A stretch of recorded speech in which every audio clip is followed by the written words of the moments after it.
Salut! Aujourd'hui c'est la deuxième après-midi de travaux dans notre future maison pour mon chéri et moi. Vous l'entendez d'ailleurs avec l'échelle qui fait du boucan à côté. Pour ceux d'entre vous qui l'ignorent, la période moyenne entre la signature du compromis de vente chez le notaire et le jour de la signature définitive, c'est à peu près 3 mois. C'est une durée qui permet notamment à l'acheteur d'avoir assez de temps pour faire toutes les démarches auprès des banques pour l'emprunt immobilier. Et du coup mon chéri et moi, depuis qu'on a signé le compromis de vente, eh bien on allait voir plusieurs banques pour demander un emprunt immobilier. Normalement il n'y aura pas de souci, il faut juste savoir quelle banque on choisit au final, donc ça se négocie, il y a plein de choses à faire. Et notamment il faut qu'on fasse faire des devis par des professionnels pour chiffrer exactement les travaux, parce que pour l'instant on a juste une idée globale de combien ça va nous coûter, mais les banques nous ont dit il faut vraiment des devis précis pour être sûr de la somme qu'on va leur demander. En théorie, jusqu'à la vente définitive, l'acheteur n'a pas forcément la possibilité d'accéder au bien si le vendeur ne le veut pas, tout simplement. Nous on a eu de la chance de tomber sur un vendeur avec lequel on s'entend très bien, donc ça c'est hyper pratique, notamment au niveau de la confiance qu'on s'accorde mutuellement. Il nous a filé les clés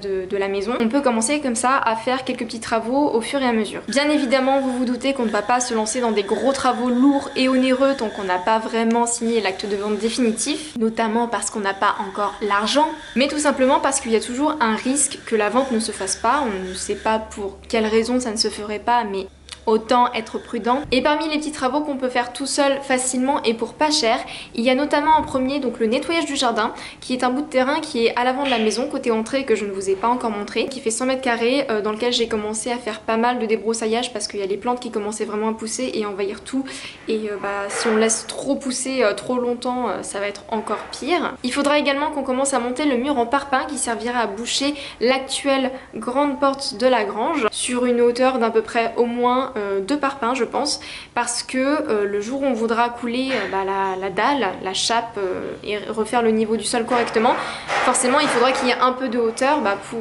que le liquide ne s'échappe pas dehors, forcément. Et enfin on a surtout commencé à nettoyer le grand mur en pierre qui se trouve du côté salle de bain, chambre et atelier, donc côté droit de la maison, l'opposé de là où je me trouve actuellement pour filmer, où je suis plus côté suite parentale. C'est un mur qui est très grand, il fait 15 mètres de long par 4 de haut, donc ça commence à être du bon mur. On a commencé le week-end dernier à le nettoyer à la brosse métallique, donc c'est des brosses qu'on a trouvées chez le Roi Merlin pour 5 €, vous voyez là c'est pas du gros budget. On a commencé à tout frotter les murs pour faire apparaître les pierres, les joints. Donc 2 types de brosses suivant un peu notre humeur du moment, suivant est-ce qu'on a mal au bras ou pas, parce que forcément c'est peut-être plus facile de prendre en main un outil comme ça, parce qu'il y a une poignée que ça, ou forcément au bout d'un moment ça fait mal. Là c'est bien pour les petits joints entre 2 pierres pour essayer de dégager un petit peu plus. Ça nous a coûté environ 5 € je pense chez le Roi Merlin chacune, donc c'est pas très cher, même si ça prend un petit peu plus de temps que la sableuse, ça permet de faire les choses tranquillement. Donc voici l'état dans lequel se trouvait le mur avant qu'on ne commence à le nettoyer. Vous voyez il y a une espèce d'enduit blanchâtre un peu défraîchi qui recouvre à la fois les pierres et les joints, qu'il faut forcément gratter pour mettre un peu à nu la beauté de la pierre, la beauté du mur, et forcément plein de petites toiles d'araignée, de petites saletés, des coulures. Et une fois qu'on a commencé à nettoyer, vous voyez que c'est beaucoup plus sympa tout de suite. Forcément on a commencé par le bas, ce qu'on pouvait atteindre avec nos tailles et nos petits bras. J'ai réussi à récupérer une échelle auprès d'une collègue de boulot, donc ça nous a bien aidé pour commencer à attaquer le haut. Vous pouvez voir à ce niveau-ci qu'on a eu un trou dans la toiture qui fait que avec l'eau qui ruisselle, l'eau de pluie, au fur et à mesure il y a des mousses qui se sont formées.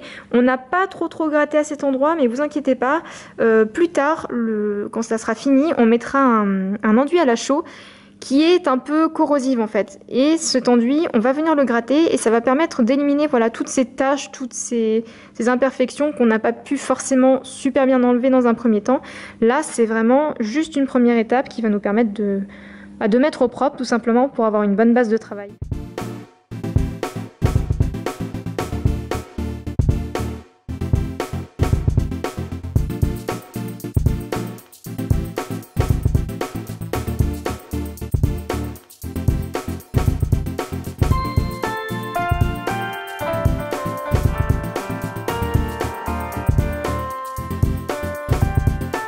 Ça fait mal au bras? Ça fait mal au bras? Pense au gros biscotto que tu vas avoir après. Que t'as déjà.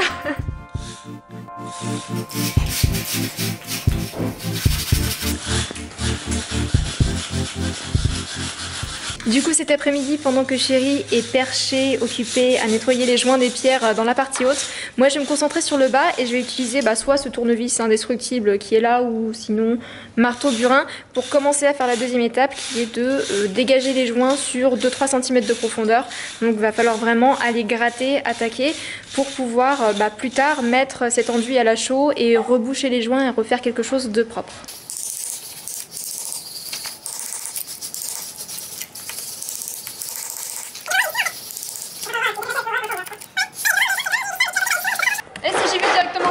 C'est pas mal aussi ça.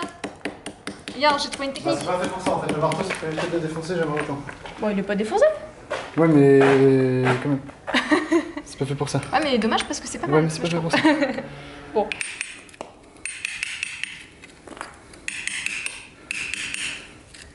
Voilà.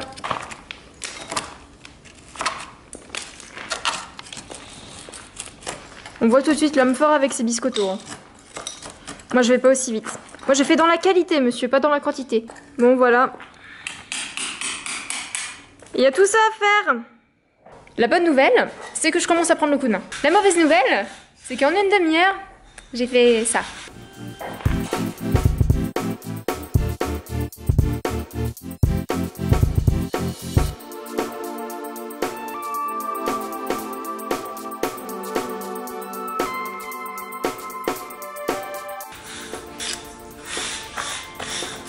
C'est pas gagné. On n'est pas rendu, hein. On n'est pas rendu, hein.